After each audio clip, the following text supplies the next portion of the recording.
Allahu Akbar, la ilaha illallah, Allahu Akbar, walillahil hamd. Allah est le plus grand, Allah est le plus grand, Allah est le plus grand, à lui toutes les louanges. Louange à Allah, Seigneur des univers, louange à Allah qui nous a guidés vers le chemin de la droiture, louange à Allah qui nous a facilité l'accomplissement de ce grand culte des jeûnes du mois de Ramadan.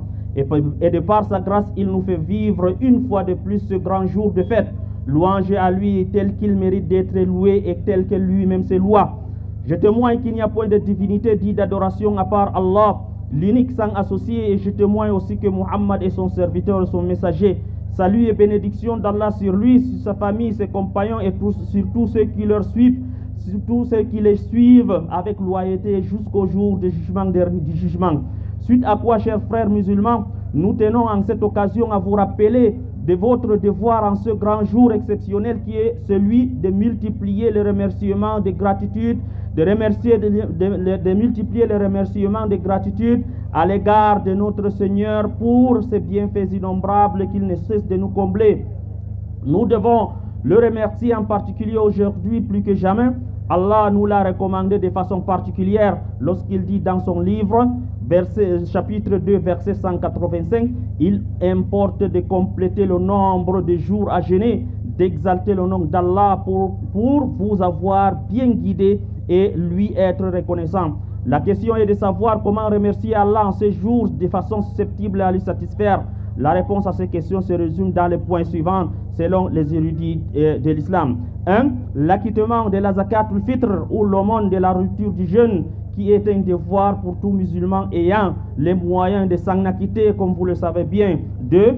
La glorification intense du nom du Tout-Puissant tout au long du chemin vers la place de la prière jusqu'à l'arrivée de l'imam et le début de la prière. L'accomplissement de la prière spéciale que nous venons d'accomplir en toute dévotion. Alors, chers frères musulmans, nous sommes sans ignorer que les fêtes représentent chez les peuples des moments de joie, des moments de réjouissance.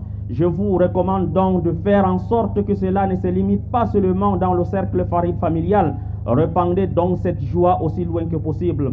Chers frères et sœurs, je vous recommande en votre qualité de musulmans serviteurs d'Allah de persévérer dans votre rythme d'adoration accru tout au long du mois béni de Ramadan. Votre hardiesse dans l'accomplissement de la volonté du Seigneur à tout niveau, et ainsi que votre détermination de vous éloigner des péchés sont beaucoup plus attendues aujourd'hui plus que jamais, car on suppose que chacun de nous a obtenu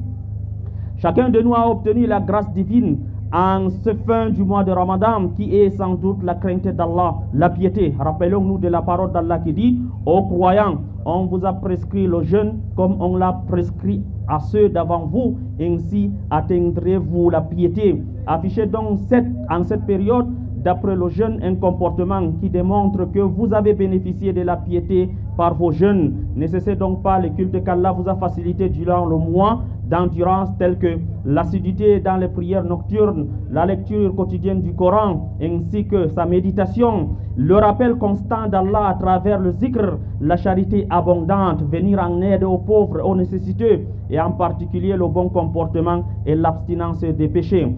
Pour ce qui est de la sur le plan communautaire, chers frères, sur le plan communautaire, je vous recommande la tolérance, la charité. Pour ce qui est de la tolérance, c'est un caractère qui fait preuve de la piété et de la soumission aux prescriptions du Seigneur au détriment du penchant naturel de l'âme. C'est pour cela qu'Allah pardonne celui qui pardonne et refuse son pardon à celui qui le refuse à ses semblables. Le Coran dit: mais si vous les excusez, vous passez sur leurs fautes et leur pardonnez, sachez qu'Allah est pardonneur et très miséricordieux. Eu égard à ce verset, qu'il nous soit permis de dénoncer une attitude ignoble, qui est la rupture de parole entre les fidèles. Entre les fidèles. Ce comportement qui malheureusement est répandu dans notre communauté par manque de tolérance est pourtant condamné sévèrement par l'islam. Sache donc, chers frères,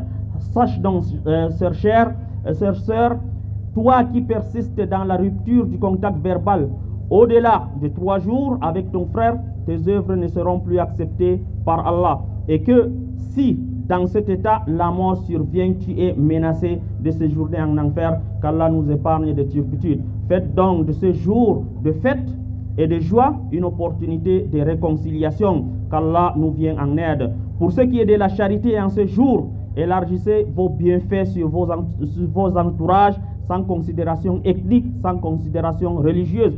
N'oubliez pas les orphelins, car le prophète sallallahu alayhi wa sallam a dit: je serai au paradis avec celui qui prend en charge un orphelin comme ses deux doigts, l'index et le majeur. Celui qui prend en charge un orphelin malheureux ou efface ses larmes, il sera en étroite collaboration avec il sera avec le prophète sallallahu alayhi wa sallam dans le paradis. Allah dit dans le Coran, chers frères, évitez de s'aimer le désordre sur terre. Évitez de s'aimer le désordre sur terre, car Allah n'aime pas les semeurs de troubles et les corrupteurs.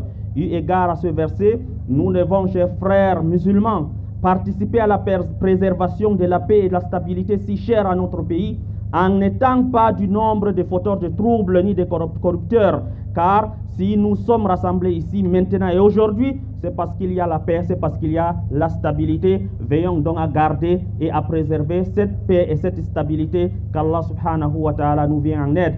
Alors, Seigneur Allah, déverse donc ton salut et ta bénédiction sur toute la présence. Alors, Seigneur Allah, fais-nous répugner la mécréance, la perversité et la désobéissance, et mets-nous parmi les bien guidés. Seigneur Allah, préserve-nous des péchés, des turpitudes, protège-nous également du mauvais caractère. Qu'Allah nous accorde régulièrement la sécurité, la prospérité, la stabilité à notre si beau pays et au monde entier. Louange à Allah, Seigneur des univers, Inch'Allah.